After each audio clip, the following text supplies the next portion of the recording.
आहट, सुगबुगाहट, अंदेशा लगना, इन तमाम चीज ही इन पे सटीक बैठता है। दरअसल आहट, सुगबुगाहट, अंदेशा, ये तमाम चीजों की बात इसलिए कर रहा हूं कि दरअसल इनको पता लग गया था मेरी गिरफ्तारी होने वाली है, तभी तो ये दिल्ली हाईकोर्ट गए थे। और उसी की बात करूंगा कि जज साहब ने कौन कौन सी ऐसी बातें कही है जिसके बाद उनके पास, खासकर आम आदमी पार्टी के नेताओं के पास कोई जवाब नहीं है, लेकिन ईडी का पक्ष पूरी तरह से मजबूत है।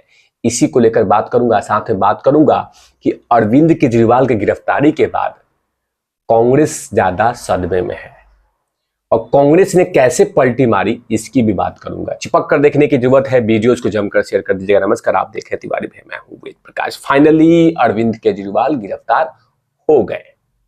आहट की बात इसलिए कर रहा था कि कहीं ना कहीं अरविंद केजरीवाल को लग गया था और उनकी टीम को कि कभी भी किसी वक्त मुझे ईडी गिरफ्तार कर सकती है, क्योंकि ईडी ने इतने समन दिए थे, इतने समन दिए, इतने समन दिए, इतने समन दिए, कुछ किसी भी व्यक्ति को इतने समन नहीं दिए गए थे, इतने समन नहीं दिए गए थे। तो कहीं ना कहीं केजरीवाल को लगा था कि आहट लग गई थी, उनको सुगबुगाहट आ गई थी कि अब उसके पेशेंस लेवल खत्म हो चुका है, अब ये रोकेगी नहीं, ये घर में घुस के उठा लेगी। तो इसीलिए बेहतर है कि कोर्ट में जाके कह दें कि मुझे फौरी राहत दी जाए, मुझे फौरी राहत दी जाए, फौरी राहत दी जाए। लेकिन ढाक के हुए 3 पात आदरणीय हाईकोर्ट ने इनको कोई राहत नहीं दी। लेकिन जब कोई राहत नहीं दी, इसका मतलब कि ईडी का पक्ष मजबूत है। अगर हाईकोर्ट ने कुछ भी पक्ष दी होती या कोई भी फैसला अरविंद केजरीवाल के फेवर में दिया होता, तो कहीं ना कहीं लगता कि ईडी के पास मामला कमजोर है, ईडी कुछ अलूल जुलूल हरकतें कर रही है। लेकिन जब आदरणीय हाईकोर्ट ने मना कर दिया कि हम आपको राहत नहीं दे सकते हैं, आपको सहयोग करना होगा, तो कहीं ना कहीं ये संदेशा बढ़ता है कि जो ईडी के बाद शराब घोटाले मामले में एविडेंस सबूत है, वो कहीं ना कहीं चीख चीख के कह रही है कि कुछ ना कुछ में गड़बड़ है। जो लगातार अरविंद केजरीवाल कहते हैं कि मैं दुनिया का सबसे ईमानदार व्यक्ति हूं, मैंने आज तक भ्रष्टाचार का भय नहीं किया है, कभी भी भ्रष्टाचार नहीं किया है, ये लगातार चीज कहते रहते हैं। लेकिन जो हाईकोर्ट ने बातें कही है वो बतलाऊंगा, लेकिन हाईकोर्ट ने इनको गिरफ्तारी से बचने के लिए राहत नहीं दी है, छोड़ दिया। इसी का फायदा उठाया ईडी ने और ईडी ने अंतोगत्वा अरविंद केजरीवाल को गिरफ्तार कर लिया।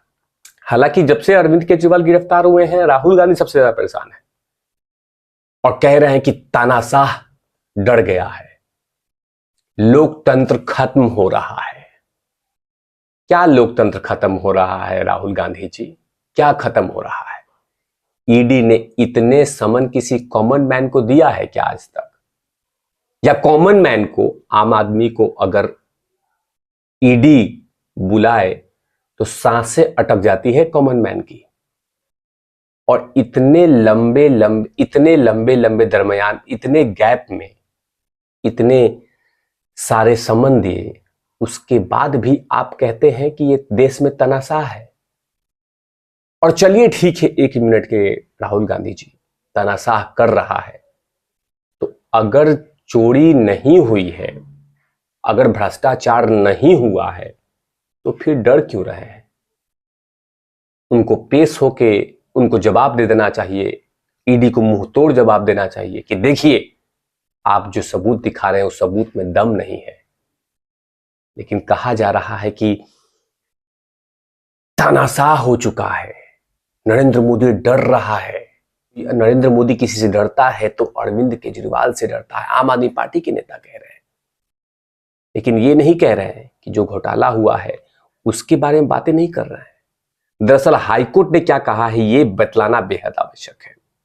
कि हाईकोर्ट ने जो बातें कही है वो चौंकाने वाली बातें कही है। अब उसी से अंदाजा लग सकता है कि मामला कितना गंभीर है, भ्रष्टाचार हुआ है या नहीं हुआ है।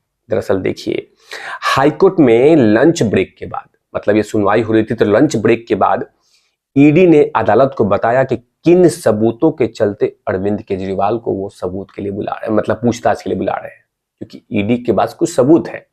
अब उसी सबूत के अनुसार उनको बुलाया जा रहा है कि आप आइए और इसका जवाब दीजिए ईडी के पास। इस दरमियान में जज साहब ने सभी तथ्यों को, जो कि ईडी ने दिया था, उन सभी तथ्यों को लेकर अपने चेंबर में गए और फिर से सुनवाई शुरू की। और ईडी ने जो बातें कही है कि तथ्य सिर्फ अदालत ही देखे, अरविंद केजरीवाल के वकीलों को ना दिखाए। देखिए कितनी बड़ी बात कही है ईडी ने, बहुत बड़ा दिलचस्प बात कि जज साहब, जो हमारे पास एविडेंस है, मतलब ईडी के पास एविडेंस है, वो सिर्फ आप लोग देखिए, उनके वकीलों को मत दिखाइए, वरना हम कमजोर हो जाएंगे, हम पे थू-थू हो जाएगी। कितनी बड़ी बात कही है। ईडी की ओर से कोर्ट में दलील दी गई कि ये कोई चुनाव नहीं लड़ रहे हैं, ये विपासना में भी चले गए जाते हैं, लेकिन प्रवर्तन निदेशालय के पास नहीं आते हैं। मतलब आप किसी मेडिटेशन के लिए जाते हैं, लेकिन हमारे पास आने के पास कोई समय नहीं है आपके पास। हमारा भी तो काम है पूछताछ करना।